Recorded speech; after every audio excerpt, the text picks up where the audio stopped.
Alrighty, so it's time to see what our competitors are doing. So this popped up, we're at the British Shooting Show. There was one on display, sort of a prototype. A couple of reviews have come out about them. So I won't do from a shooting perspective review. I'll do more of an in-depth technical review from somebody that makes chronographs. So first of all, disclaimer, I am a competitor to this. So take that on its face value. Also, I don't want to tell my competitors how to make better products and what they should have done. That's for them to work out. So certain times I'll point out things, raise concerns, but it's not going to be helpful because I can't go into detail about what they should have done and why. Look, overall, it's not a bad product. It works. If you calibrate it off something, it is just a mass-produced, out of a factory thing. It doesn't have any calibration, but it does appear to be accurate-ish once it's calibrated and works okay.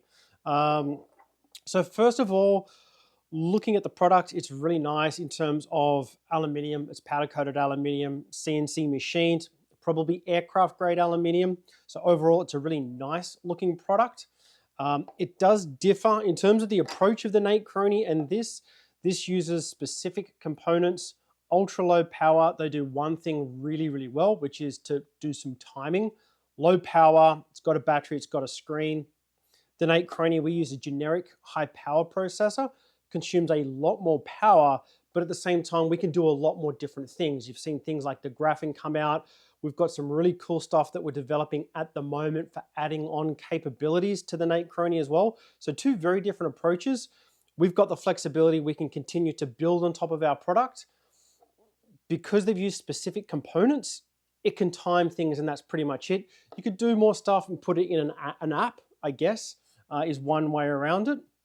But come a little bit closer and we'll do a bit of a tear down and have a look, see what we can find out about the product. Alrighty, so first things first, as you can see, it comes in one color, which is black and black only. Nate Cronies come in a variety of different colors. We may be adding more colors as we go along. We've got the gold, we've got the stone, which is great for hotter climates. We've got magnetite, which is a metallic black, really dark gray. We've got good old regular black, and then we have our polymer covers. The powder coating, the finish on this looks pretty solid. I wouldn't be too unhappy if I was to purchase that product. It does look like a standard generic, I think the brand's Rayon powder coating finish, which is pretty much what we use on this Nate Croney here. The other finishes are a much, much coarser, because they're the architectural grade powder coating. It's much more wear resistant. We will be doing a wear resistance test and a durability test a little bit later on. So let's have a quick little look what's inside. There's two Phillips head screws. I'm checking whether or not these are stainless. I'm not sure if it's clear. There is a black coating on the screws already. And you can see that it is already in not the greatest of shape. It's already wearing in places. I doubt they'd be using stainless steel screws. So that's a potential source for rust and problems in your gun kit. Nate Croney, we always use stainless steel fasteners on all of our applications. We will not be putting rust in your gun equipment. So first of all, it is a infrared system, the same as what the Nate Croney is. So you'll have a transmitter on one side. It shoots a little beam of infrared light on the other side. You got a nice little brass tube here. You can see that it goes through that. This goes on the inside. Yeah, so you'll be shooting through that little brass tube. Those little holes line up, and the pellet goes through that there. Got a little bit of glue there. I'm not sure if that's epoxy. They've got that little thing so you can make sure you line the screen up. That's a pretty cool little Duvalaki. Oh, that's moving. That's really soft. That's not an epoxy. That almost looks like a bit of hot snot or some sort of soft glue. There's not much loading. It's not going to be vibrating and wobbling, so I wouldn't be too concerned about that coming loose and causing problems. Maybe they get a bad batch of glue. Maybe it does have an issue. Yeah, interesting. Chrony itself, there's a little fiberglass backing plate. You then have the battery. Okay, so there's your first problem. These do get dirty over time. So there will be the requirement to potentially clean the sensors. The Nate Chrony is exactly the same. I've had one customer over 1,000 shots. Another customer had an issue after about 500, 550 shots. He had to take it apart, clean the sensors, dust, things like graphite from lubrication of the pellets can cause some issues. So you're going to be moving this thing in, out, in, out, in, out. These are really, really thin cables, and you can see I've taken this apart 3 times. It's already come unstuck. So that's going to be a problem. There's no connector. These are really flimsy wires. Standard sort of lithium polymer cell. It's a pouch. It's soft. It's in an aluminium shell, so no issues with that at all. It also has a small protection board there. So if your cables do come loose and your cables do short, they should be protected. But yeah, you're still going to have a soldering iron and potentially worry about that. But that's, I mean, any small cable like that, if it's there and you don't have to take it in and out many times to clean it, that's not going to be a problem at all. Having a look, so there's a microprocessor board here. I had a quick look at the specs. It's a pretty decent little unit, so it's a very, very efficient. I think it's about a 32 megahertz speed. I'm not sure exactly, we're going to be testing that later on, how good this is going to be at measuring, but they've got a very specific integrated circuit to do the timing. Because it's specific, you're going to get really low power and really good performance versus the Nate Chrony. I use something generic. I just throw power at it. We use external power to get around that. Overall, a nice little board. You can see here that the end bits are just soldered on. Whether or not they do it in a jig, even if they do, we sent the Nate Chrony out. We could get our sensors to within 200ths of a millimeter. This is punched out in a factory. I doubt they're going to get consistent spacing. You may get a high variance, I don't know, of readings between these. But again, if you can get onto something like a Nate Chrony or a scan, you could be potentially able to calibrate this and get good readings. There's not a lot of flex in there as well, plus everything's sort of held in place around that inner core. So it should give you good, reliable readings. It's not going to move about when you're shooting, which is pretty good. I'd be pretty happy with that. I've got some very significant concerns around durability for a few different reasons. I won't go into why, but Nate Chrony, we've taken a very different approach. We've considered things like layouts very carefully to make sure it's as durable as possible. We've taken a few extra steps to make it durable, like we did with the stainless steel screws. Yeah, so it's long term, you need to keep this thing very, very clean. If it gets dirty, it could be time to go in the bin. They should have done a little bit more to make this a bit more durable, but hey, what do you expect for the price? They do have an LCD screen. I don't know about how durable that screen is going to be, but there's not a plastic cover on it. Maybe that is a plastic cover, but potentially if that's rolling around, you could get something damaging that screen. Hey, look, there's an app. Don't worry too much. But again, it's a point of potential issues. The menu system, they've got 2 buttons. So that issue of having to remember long press, then double press, then press both, then press that one 3 times to get to this menu to do something is going to be pretty frustrating. I'll grab a little knife to see what's below that. Alrighty, so this looks to be like it could be bit of an ESC board, perhaps. Cut towards your chum, not your thumb.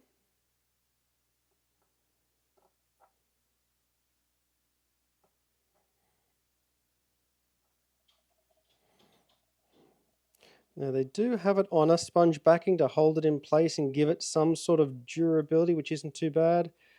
That's some sort of chip on board. I can't get to that.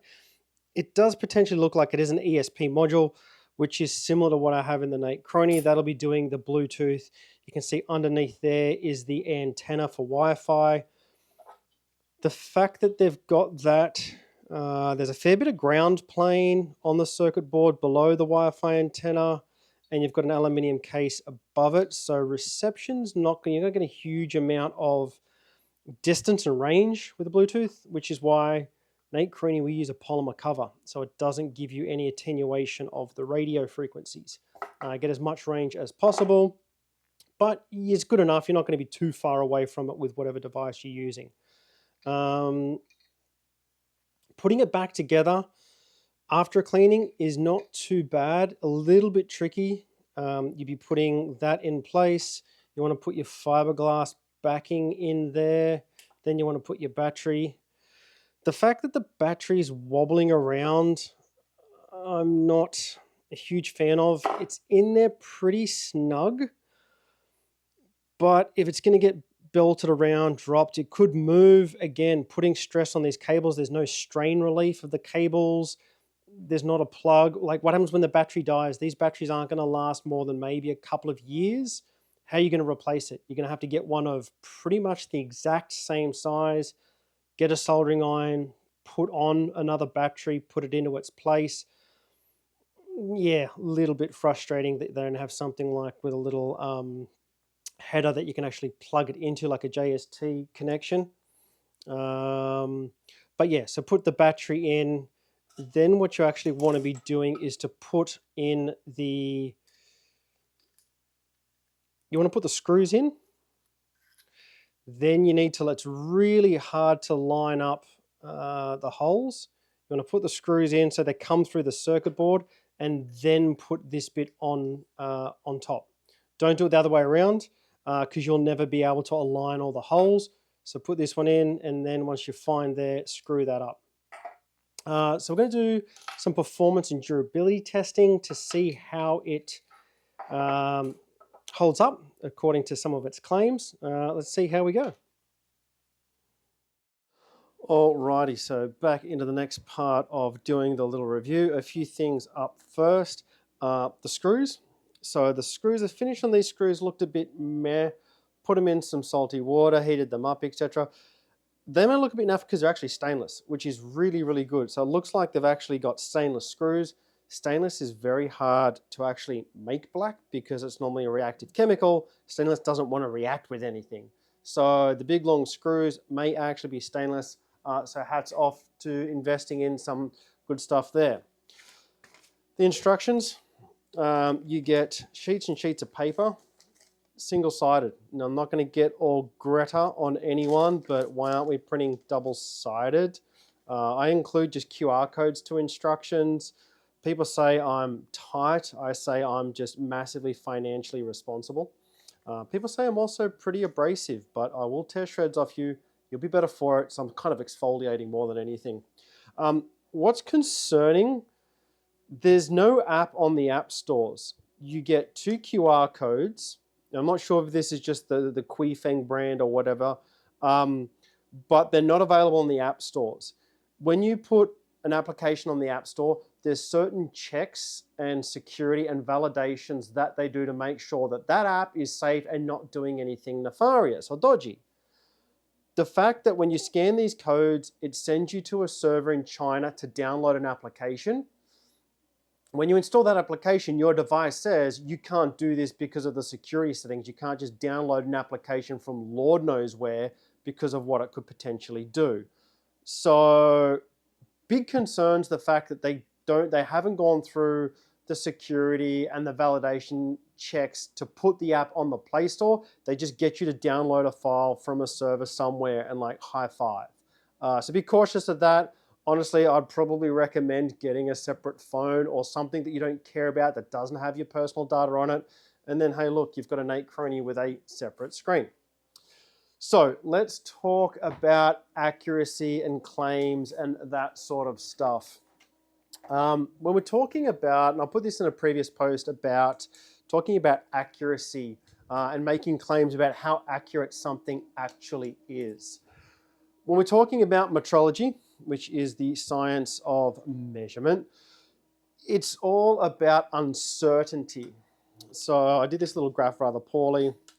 We've got a graph over time, and basically when you detect a pellet, everything's basically running on clock cycles and checks. So you'll look at this point, is there a pellet? No. Is there a pellet? No. Is there a pellet? Yes. So did the pellet arrive here? Or did the pellet arrive here? Or did the pellet arrive here? You don't know. It is uncertain.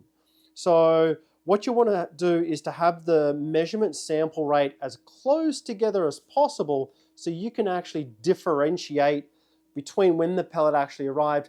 That's how you get more accurate results from a chronograph. You take lots and lots of samples really, really quickly so that you know exactly when the pellet actually did arrive. You get a true representation. You can't get those exceedingly close. Looking at the data for the actual little processor chip, it looks like I think I'm probably getting, at worst case, about 7 times more samples per, 7 times the number of samples per second than that chip in the other device can possibly do. And when you look at an 8 Chrony, when you get an 8 Chrony from the V2s, this is what you actually get on the screen. I'll just try and get some focus on that. So that's how an 8 Chrony typically are, that the top results will basically be a couple of shots to do the calibration. But what I'm checking here, so I do a shot string at 250-ish, 500, 1000 and 1500. And what's really important is that line there, the actual spread. This is me checking the timing and the circuitry. You'd be surprised the number of failures I get when I do get the processor boards. If they don't get within 1 foot per second deviation, spread maximum at 1000 feet per second, I throw them in the bin. So there is a bit of waste there, but if they're not accurately measuring the timing, then I'm not going to sell them. So it's really critical that, you know, at that 1000 feet per second, I'm getting at most a spread of 1 foot per second. That's what I aim for. That's what the 8 Chrony is sold as. So that's how I claim my accuracy, as well as having actual certification from a National Measurements Institute around the measurements, etc. So what we've got here is we have, so I rigged up my testing kit. So I'm going to electrically trigger the sensors for this chronograph to basically trigger a shot. What that looks like is when the pellet passes through a sensor, you get a little square wave type of thing like that. One sensor, then you'll get the second sensor. So basically I simulate blocking that sensor for a certain amount of time, waiting between blocking that second sensor for a certain amount of time. And that's how I do the test of the 8 Chronies, but also will apply that to this device as well. So this is the app that's installed before I go and factory reset it, because I'm all paranoid about security stuffs. So what's annoying is that I've turned the sound off, but it keeps reading out results. It's really a bit of a pain in the butt. The app looks a bit clunky. The first thing is the fact that they've got a decimal point. They're giving you speeds to 2 decimal points. If you ever get a decimal point reading in feet per second, it's marketing garbage. You're not going to get a chronograph that is so accurate that you need a decimal point when dealing with feet per second. During my calibration, I could see differences down to 1/100th of a foot per second. But would I ever sell a device with that, given the physical variances in measurement? Is just marketing garbage. The other problem with that is because it's marketing garbage, it's just bad product design. So you've got a lot of space taken up by these unnecessary decimals. You could have made that screen and the font a bit bigger. Okay, you can't actually make that a little bit bigger. But you could have a larger font that's easy to read, some bold numbers, but you're taking up space with just arbitrary garbage. Bad product design. The other thing, the chronograph, there it is, does not work without a battery. You can't disconnect a battery, run it off USB power. That's a massive problem because you're going to have to make sure that you find, it does look like a relatively generic available battery size. If that battery dies, you're going to have to replace it, otherwise the Chrony is broken. Again, really, really poor product design. They've included multiple sheets of paper. Had they not done that, save the money on paper, put a small voltage regulator on the board to convert from the 5-volt USB to battery, you wouldn't have to have a battery, and no matter what, you could just plug it into power. You'd always have a chronograph, like an Chrony. But yeah, product choice, what are you going to do? All right, so what I'm going to do is to do a series of shots at different speeds. So I'm going to do a string of 5 shots. This thing can actually do a pretty good rate of fire. So you can shots through it, and it does perform pretty well. So high five, it's good from that perspective. So I'm going to do 5 shots at 1,000 feet per second. The signal's actually 999.9936 feet per second, but let's do 5 shot string.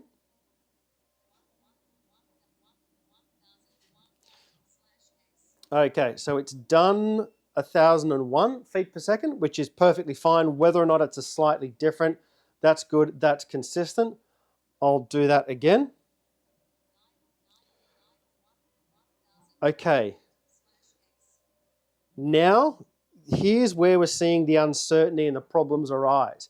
Gives you 2 decimal points, but I generated the same 1,000 feet per second-ish signal.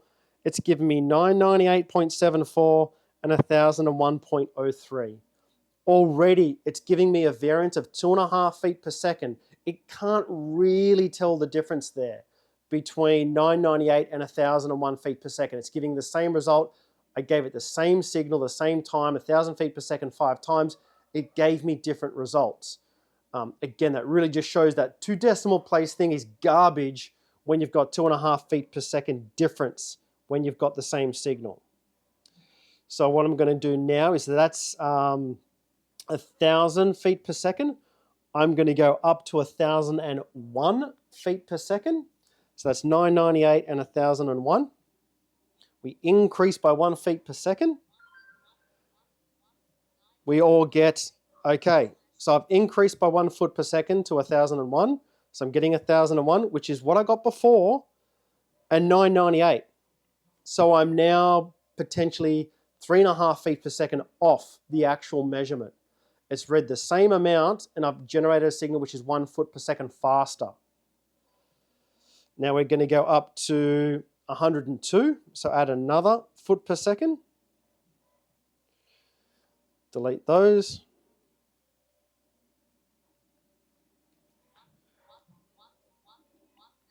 Okay, so we've jumped up a little bit. We're still getting 1,001.03. So we're now up to 1,002 feet per second. We're 2 feet per second faster than what the original one was, but we're still getting the same speed readout. And again, we're seeing a speed difference of 3.3 feet per second, giving it exactly the same signal over and over 5 times. You've got some variance there. Let's take it up to 1,003 feet per second as the signal.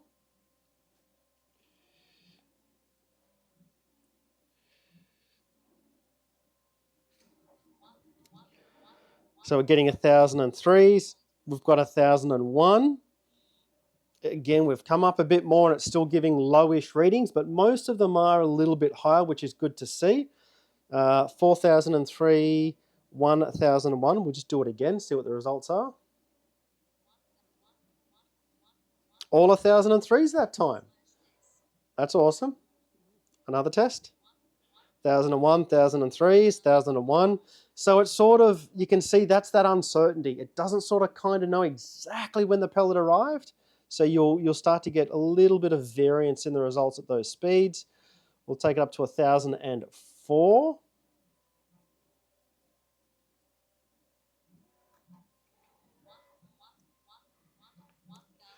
All 1003.3s. That's looking pretty consistent, which is good.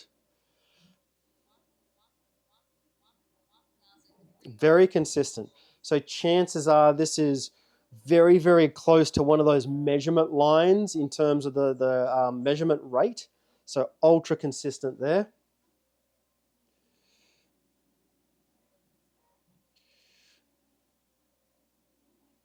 And we'll take it up to 1005 feet per second. Okay, so it's actually jumped up 2 feet per second on the reading, despite only actually giving it 1 foot per second extra on the signal. All the measurements are exactly the same, which is nice and consistent. Okay, another test. We've got a couple of 1003.3s, 1005.9. So at 1005 feet per second, we're seeing a variance of about 2.5 feet per second there.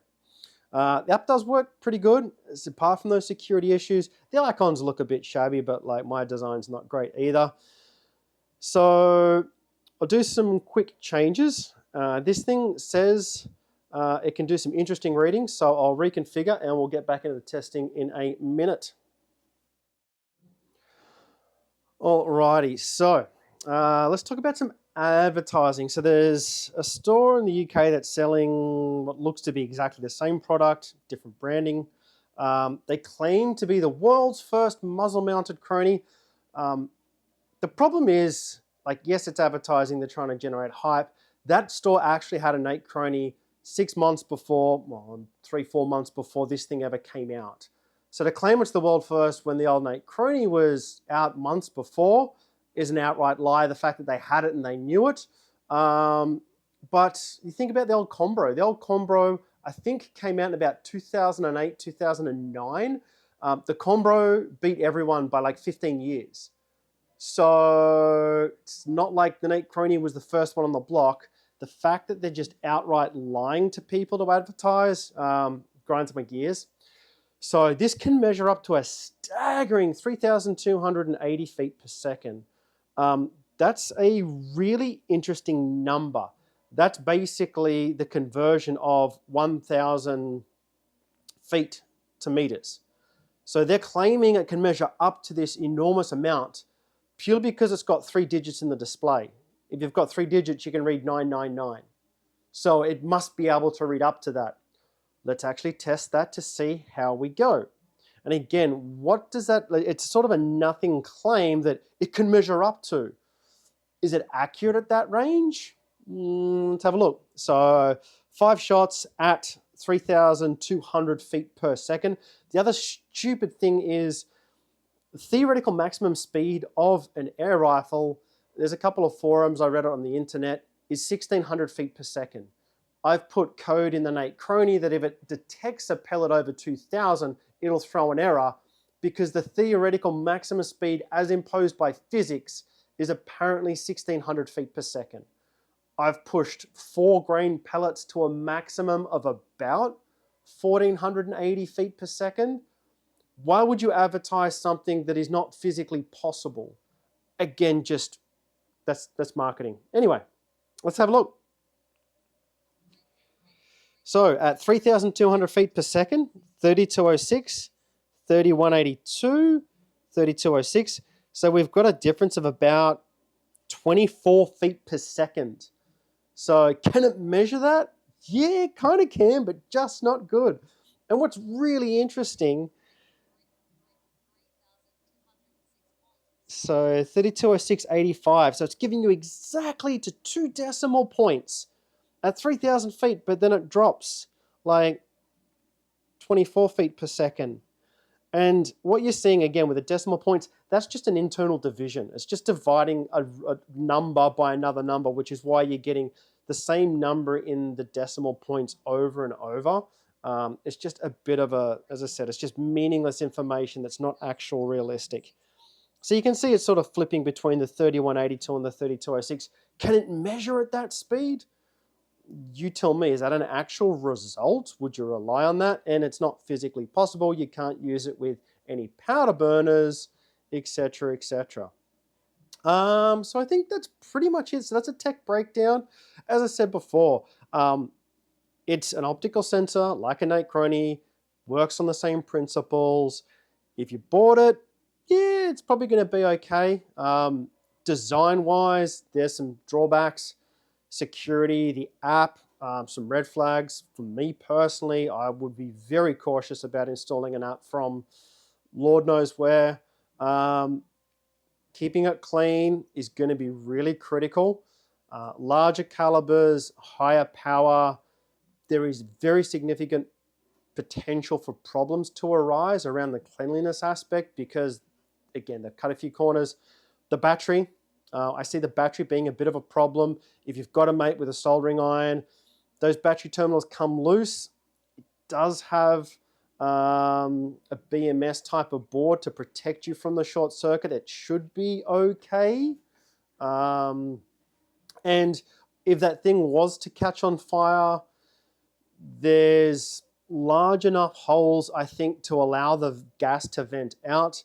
If those holes weren't large and you're building up a large amount of gas in an enclosed metal container, typically people call that a hand grenade, but that shouldn't be a problem. I wouldn't be too concerned. It's a very small battery. But yeah, you want to have a mate that's got a soldering iron if you want to keep this for a long time. If it's really clean, you don't have to disassemble, you don't have problems, it should be fine. Really cool, it tells you if the sensors are dirty or not. You can't do a drop test. It'll give you sensor errors. It's expecting something that is much faster. Bit of a pity. You can't do a drop test like with the Nate Crony to validate that it's working okay. Other than that, yeah, like it's not a bad little product. Looks pretty neat. The finish, the fit and finish is good.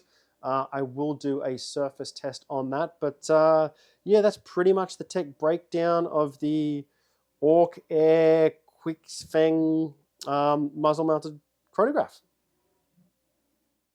All right, not sure if I did the weight test or not, so let's look at the different weights. So we take the unit as you would fit it onto your muzzle, about 105 grams. If you're dealing in imperial, that's nice. Comparing it to a aluminium-bodied Nate Crony, we've got our two adapters. Obviously, this one's going to be slightly heavier. So 105 versus 86 grams. Hey, look, it's 20 grams, but it's like 25% heavier to put that on there. Yes, this has a battery. The Nate Crony doesn't have a battery, add a battery to the weight, but the battery is going to be remote. It's going to be in your pocket, or it's not going to be on the end of the muzzle. So it's 86. If we look at the polymer, lightweight polymer, if we were to put that on something like a target pistol, 83 grams.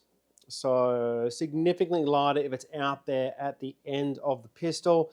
And if you were going to use this on the end of the pistol, you're going to have to get some sort of adapter to make that work. You would add to the weight of this potentially, versus that's exactly what you're going to get sitting on the end of the muzzle out there. So that's the weight of the devices.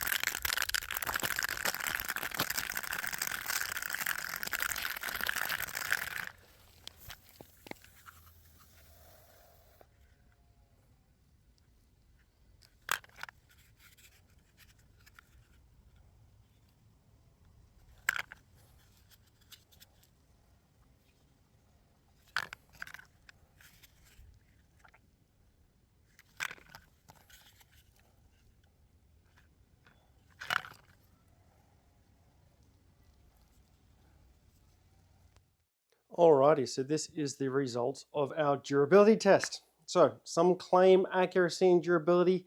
Here at Nate Crony, we actually prove it. So we've got a variety of our coatings.